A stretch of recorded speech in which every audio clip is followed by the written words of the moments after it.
उत्तर भारत के एक छोटे से गांव में, जहां चारों तरफ घने पेड़, पुराने खंडहर और टूटी फूटी हवेलियां थीं, वहां लोग एक अजीब अफवाह सुनते आ रहे थे।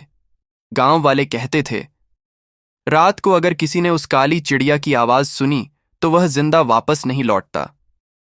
गांव में कई बार लोगों की रहस्यमयी मौत हो चुकी थी, लेकिन यह मौतें कभी सामान्य नहीं होतीं।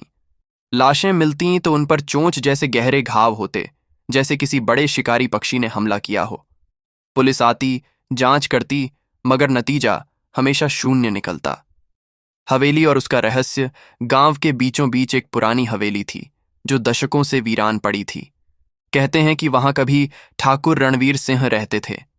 ठाकुर बेहद क्रूर आदमी था, औरतों और मजदूरों पर जुल्म ढाता था। एक रात गांव की ही एक औरत राधा की हत्या कर दी गई, क्योंकि उसने उसके गलत इरादों का विरोध किया था। राधा की मौत के बाद से हवेली के आसमान पर हमेशा एक काली चिड़िया मंडराने लगी। गांव के बुजुर्ग मानते थे कि यह राधा की आत्मा है, जो बदला लेने आई है। अपराध की कड़ियां। बीते साल गांव के दो नौजवान, सुरेश और पप्पू, हवेली में खजाना ढूंढने गए थे। कहते हैं हवेली में ठाकुर का सोना दबा है। दोनों के शव अगले दिन पुराने कुएं के पास मिले, आंखें बाहर निकली हुईं और शरीर पर अजीब चोंच जैसे निशान। उस दिन से लोग हवेली के पास जाना तो दूर, नाम लेना भी छोड़ चुके थे। मगर हर डर की तरह कुछ लोग ऐसे भी थे जिन्हें सच्चाई जानने की जिद थी। रिपोर्टर की एंट्री। शहर से एक क्राइम रिपोर्टर आरव गांव आया। उसका मकसद था इन मौतों का सच पता लगाना और इसे अखबार में छापना।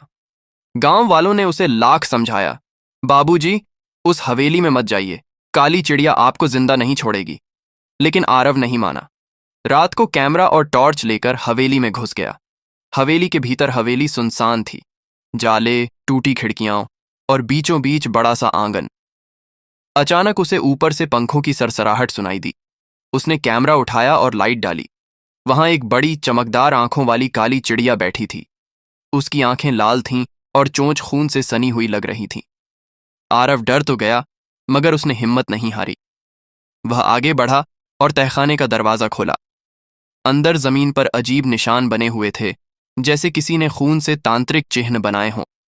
सच का खुलासा जांच करते करते आरव को पता चला कि यह चिड़िया कोई साधारण आत्मा नहीं, बल्कि ठाकुर के गुंडों का अपराध छिपाने का जरिया थी।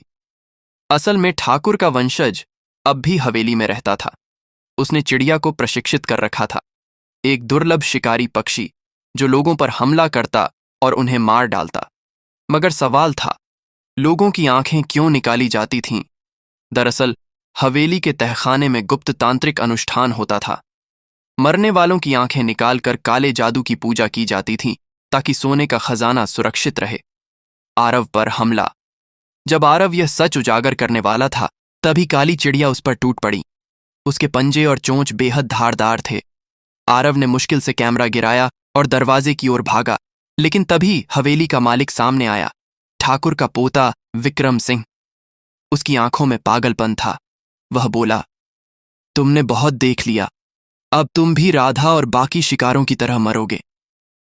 अंतिम टकराव। काली चिड़िया आरव के गले पर झपट्टी। आरव ने टॉर्च से उसकी आंखों पर रोशनी मारी। चिड़िया चीखते हुए पीछे हटी। मौका देखकर आरव ने लकड़ी का बड़ा डंडा उठाया और पूरी ताकत से विक्रम सिंह पर वार किया। विक्रम गिर पड़ा। चिड़िया चीखती रही, मानो उसकी जान उसी से जुड़ी हो। आरव ने आग जलाकर तहखाने के तांत्रिक चिन्ह और पिंजरे जला दिए। जैसे ही आग बढ़ी, चिड़िया की आवाज धीरे धीरे कम होती गई और वह वहीं तड़पकर मर गई। रहस्य का अंत। सुबह गांव वाले आए तो हवेली राख में बदल चुकी थी। आरव ने सबूत पुलिस को दी। विक्रम सिंह को गिरफ्तार किया गया और उस हवेली का खौफ भी खत्म हो गया। लेकिन कहते हैं, रात को कभी कभी गांव के पेड़ों पर अब भी काली पंख की झलक मिलती है। लोग मानते हैं कि राधा की आत्मा अब भी हवेली के अन्याय का हिसाब ले रही है।